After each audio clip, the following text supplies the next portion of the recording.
Hi అండి, నేను మీ అను. Welcome back to Nellore వారి ఇంటి రుచులు. ఈరోజు మనం మిగిలిపోయిన అన్నంతో కుర్కురేని అయితే చేసేద్దామండి. ఇలా చాలా క్రిస్పీగా ఉండే కుర్కురేని మనం ఈజీగా ఇంట్లోనే తయారు చేసేద్దాము.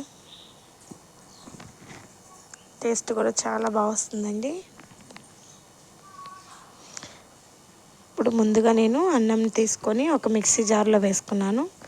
ఇందులోనే కొద్దిగా బటర్ని అయితే వేసుకోవాలి.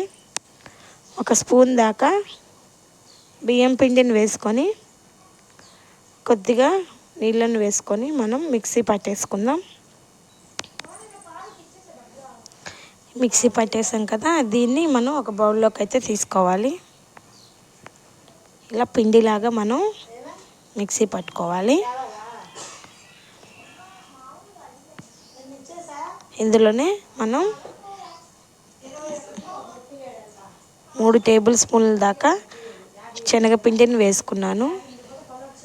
అలాగే 1 స్పూన్ కారంని, రుచికి సరిపడా కొద్దిగా ఉప్పుని వేసుకొని మనం బాగా కలిపేసుకోవాలి ఈ పిండిని.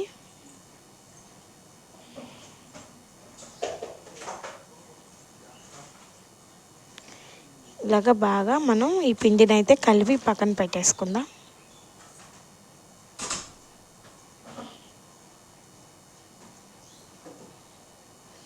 ఇప్పుడు స్టవ్ వెలిగించుకొని ఒక కడాయిలో ఆయిల్ తీసుకున్నాను. ఆయిల్ వేడెక్కాక మనం ఇది పిండి పక్కన పెట్టుకున్నాం కదా, వీటిని మనం ఏ షేప్ కావాలంటే ఆ షేప్లో కురుకురేలాగా వేసేసుకొని ఫ్రై చేసేసుకోవాలి. నేను ఇలా కవర్తో ఒక పక్కన హోల్ పెట్టుకొని ట్రై చేసుకున్నానండి. ఇలా అయినా ట్రై చేయండి, లేదు అంటే మనం జిలేబీ చేసుకునే మేకర్ ఉంటుంది కదా, దానిలో అయినా చేసుకొని మనం ఒత్తుకోవచ్చు. ఇలా నేనైతే ఈ విధంగా ట్రై చేశాను, చాలా బాగా వచ్చాయి.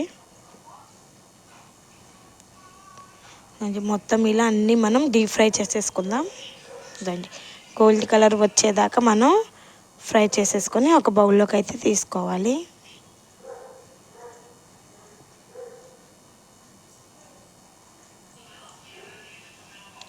ఇప్పుడు వీటన్నిటిని బౌల్లో తీసేసుకుందాం.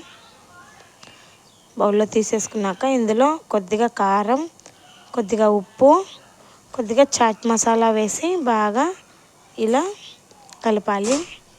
ఇలా పైకి కిందికి అంటే మనకి బాగా కలిసిపోతుందండి. ఈ మసాలా, ఉప్పు, కారం అన్నీ కుర్కురేకి బాగా కలిసిపోతాయి. చూడండి ఎంత క్రిస్పీగా వచ్చిందో. కారం కారంగా బాగుంటాయి. మీరు కూడా తప్పకుండా ట్రై చేయండి. Thank you for watching.